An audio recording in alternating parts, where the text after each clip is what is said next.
Hello friends, police ಅಧಿಕಾರಿ James ಮೇಲೆ ಒಬ್ಬರಿಗೆ ಬಹಳ ದ್ವೇಷ ಇರುತ್ತದೆ. ಆದ್ದರಿಂದ ಜೇಮ್ಸ್ ಅಧಿಕಾರಿಯನ್ನು ಕೊಲೆ ಮಾಡುತ್ತಾರೆ.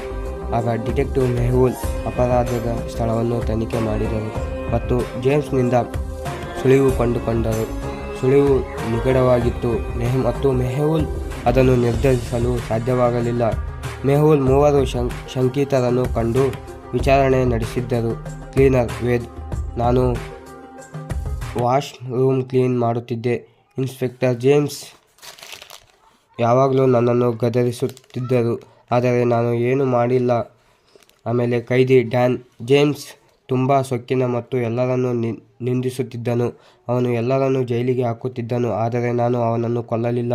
ಇನ್ಸ್ಪೆಕ್ಟರ್ ರಾನ್: ನಾನು ಹೊರಗಡೆ ಹೋಗಿದ್ದೆ ಮತ್ತು ಯಾವುದೇ ಸುಳಿವು ಕೊಲೆಯ ಬಗ್ಗೆ ಇಲ್ಲ.